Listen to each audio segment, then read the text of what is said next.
Salve, salve galera, vídeo novo no canal. Antes da gente seguir com o vídeo, já deixa seu like, se inscreva no canal e roda a vinheta. I'm Slim Shady, yes, I'm the real Shady. All you other Slim Shadys are just imitating. So won't the real Slim Shady please stand up? Please stand up, please stand up. Cause I'm Slim Shady, yes, I'm the real Shady. All you other Slim Shadys are just imitating. So won't the real Slim Shady please stand up? Please stand up, please stand up, please stand up, please stand up, please stand up, please stand up, up. Em algum momento da sua vida você já ouviu essa palavra, coincidência. Coincidência nada mais é do que uma relação de fatos ou eventos que acontecem de forma simultânea, mas que parece que foram combinados para acontecer. Então vamos lá.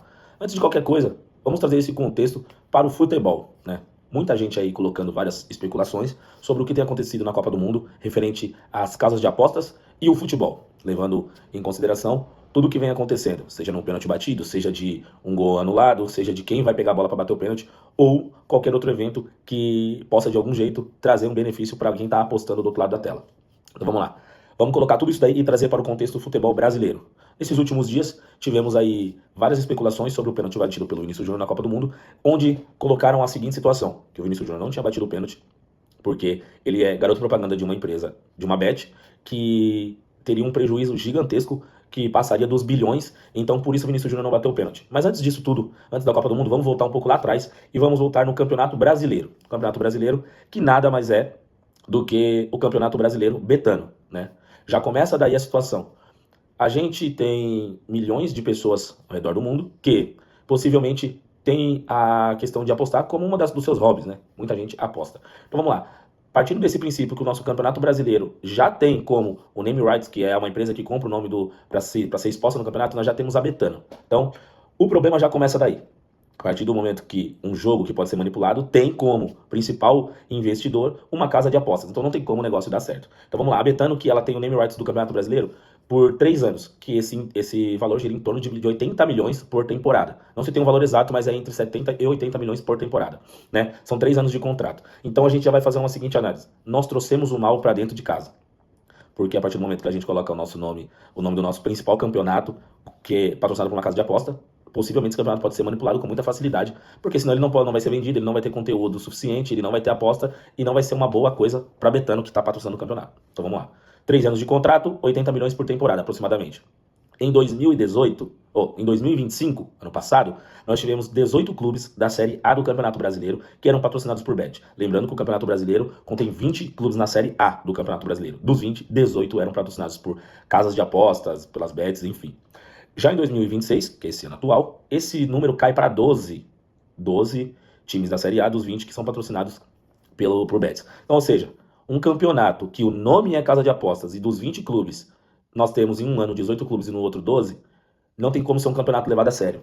Até por nós que amamos o futebol de uma forma que é surreal até de mencionar. Eu não consigo nem dizer o quanto eu amo o futebol. Só que a partir desses dados, que está na internet e espalhado para qualquer pessoa que puder ver, que quiser ver, a gente começa a duvidar um pouco do futebol. Por mais que a gente sabe que sempre existiu aposta em vários setores do esporte, quando isso fica de uma forma muito escancarada, e nós que gostamos de futebol, nós sabemos que isso pode acontecer, mas mesmo assim o nosso amor pelo futebol, ele não diminui, parece que ele só aumenta, mas começa a entrar algumas reflexões. Muita gente fala, mas o jogador no outro dia perde, ele não tá nem aí pra nada, no outro dia ele tá viajando, mas isso sempre aconteceu, o torcedor sempre torceu, e o torcedor que ama mesmo o esporte, ele sempre amou e nem liga porque o jogador tá fazendo no outro dia. Mas aí a gente traz esse contexto para a Copa do Mundo. Lembrando que o nosso futebol brasileiro, ele já está meio que, como que se diz a palavra correta, ele já meio que não vale de nada, porque se da Série A, que é o principal campeonato, que é o que gira mais valor, nós temos ali 12 clubes esse ano, e ano passado tivemos 18, tudo bem que do ano passado para cá tivemos aí 6 clubes, né, que diminuíram a questão de ter o patrocínio esportivo, pelo menos até por enquanto. Esse vídeo está sendo gravado no dia 13 de julho, até então esses clubes não tem, então são 12 clubes, então já tivemos uma diminuição aí nos clubes aí, que isso já é algo bom, né. Mas vamos trazer esse contexto agora para a Copa do Mundo. No jogo do Brasil e da Noruega, nós tivemos no primeiro tempo um pênalti, né, a favor do Brasil, pênalti que foi sofrido pelo Matheus Cunha, que na verdade esse pênalti ele poderia ter resolvido a vida do Brasil, se levar em consideração que o time da Noruega é um time bem abaixo dos grandes times ou um time mais técnico que poderia fazer algo que fizesse o Brasil sofrer no jogo. Isso não iria acontecer, visto que a Noruega não era um time que tinha tanta chance, apesar de ter feito um gol ali com 2 ou 3 minutos do primeiro tempo impedido. Mas o Brasil, se ele faz esse gol de pênalti, o jogo seria outro e nós teríamos um pouco mais de tranquilidade na partida. Esse pênalti acontece e aí entra a questão. Minutos antes do apito inicial da partida do Brasil contra a Noruega, eu até coloquei aqui no computador que está assim, que a Bet Nacional ia aumentar a odd é a aposta, né? que se o Vinícius Júnior fizesse um gol no tempo regulamentar, tem muita gente falando que era no primeiro tempo, mas é nos 90 minutos. A odd sairia de 2,30 para 3,30, que isso dá um ponto, 1%, não tem essa conta exata, mas sai de 2,30 para 3,30, né?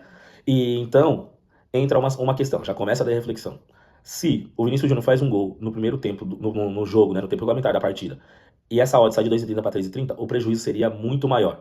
Lembrando a todos, não estamos colocando que o Vinícius Júnior fez isso ou ele é culpado disso. Como eu disse lá no começo do vídeo, coincidências. Então a bet ia aumentar de 2,30 para 3,30, e aí esse pênalti cai em um momento crucial da partida, né? O Vinícius Júnior, que por mais criticado que ele seja por várias pessoas, né, por vários jornalistas ou várias pessoas ao redor do mundo, principalmente aqui no nosso país, no Brasil, ele nessa Copa ele foi um cara totalmente diferente. Ele levou o time do Brasil em vários momentos nas costas, surpreendendo muita gente que não acreditava no potencial do Vinícius Júnior, mas ele foi lá e conseguiu fazer os seus gols ali.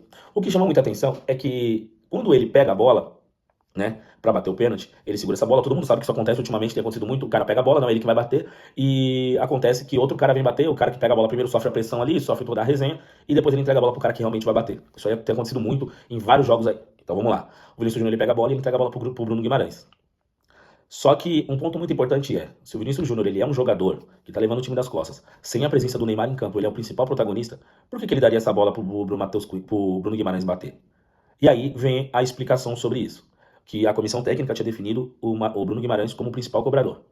Só que o Bruno Guimarães ele não é um exímio cobrador de pênaltis como é o Neymar, por exemplo. Ele é bem questionado até em questões de bater pênalti, então ele aparentemente não seria um jogador adequado para bater o pênalti. Mas enfim, como a comissão escolheu. Mas o Vini entrega essa bola. Muita gente vai colocar que faltou personalidade do Vinícius Júnior, de pegar essa bola e bater. E aí no final da partida entra a entrevista do Vinícius Júnior, onde ele disse que ele não tinha vaidade, né? E que ele não tinha a ambição de ser o artilheiro da Copa. Isso entra numa outra coisa, isso fica de tema para outro vídeo. Acredito eu que o principal jogador da Copa do Mundo do Brasil ele não poderia falar isso, ele poderia pensar, mas poderia guardar isso para ele mesmo. Então vamos lá. Ele não bate o pênalti, e vem uma outra imagem. Essas imagens estão no YouTube, tem essas imagens aí no Google, quem quiser dar uma olhada pode ver depois. O Vinícius Júnior na hora do pênalti, ele é o único jogador, todo mundo sabe que quando tem um pênalti, todo mundo quer pegar o rebote. Fica todo mundo na linha da grande área. O Vinícius Júnior ele é o único que ele tá na linha lateral. Então aqui tá a linha da grande área, onde está todos os jogadores. O Vinícius Júnior ele tá mais nessa linha lateral aqui, mais próximo à linha ao escanteio. E isso chama atenção, que um jogador da velocidade dele, um jogador que poderia estar ali, ele não estava. E aí voltam as pessoas a colocar de novo a questão do gol do Vinícius Júnior. Vinícius Júnior que, de todas as partidas do Brasil, a contra a Noruega acho que foi a pior. Um jogador sem vontade e um jogador que ele no 1 a 1 ele quase não fez o que ele fez nos outros jogos, que chamou mais atenção ainda. Então é o que eu digo, se o Vinícius Júnior é um cara que ele não tem ligação nenhuma com esse tipo de situação, cara, cabe a ele vir a público e dizer, e explicar tudo o que aconteceu e colocar um ponto. Por quê?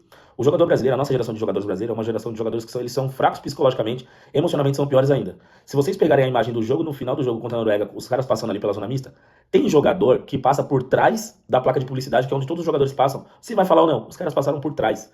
Teve jogador que passou por ali, não falou com jornalistas e simplesmente esperou chegar em casa, pegar o celular para fazer. E fizeram notas oficiais ou declarações que talvez nem tenham sido ele, talvez podem ter sido assessoria. Quem fez já é menos ruim, mas a maioria esperou chegar em casa para fazer uma nota e postar na internet. De tão fraco que os caras são. Então vamos lá. E aí, a partir disso aí, entram as outras informações. O Vinícius Júnior é embaixador da Bet Nacional e ele tem um contrato renovado até 2027. Não peguei os valores, porque tanto faz os valores. E aí entra o conflito de interesses. Bater o pênalti, brigar com a comissão, ou dar um prejuízo para sua principal, né, para sua principal empresa que te patrocina. Então é isso aí. Como eu disse, o futebol brasileiro vem decaindo cada vez mais. E um dos motivos que eu acho que tem acabado com isso são as casas de apostas. E aí, para mim, entra uma coisa que, assim, se isso for comprovado, se o Ministério Público quiser levar isso adiante e fazer uma investigação para saber se isso é verdade ou não, eu acredito que devia investir sim, porque o brasileiro, cara, a energia do Brasil na Copa é outra. Se você passar nas ruas, tá todo mundo maluco, tá parecendo no final do ano. E simplesmente, se isso for comprovado, lembrando que até ser julgado apenas são especulações, eu acho que devia sim o Ministério Público fazer uma investigação a fundo de tudo que envolve casa de aposta e a seleção brasileira nessa Copa.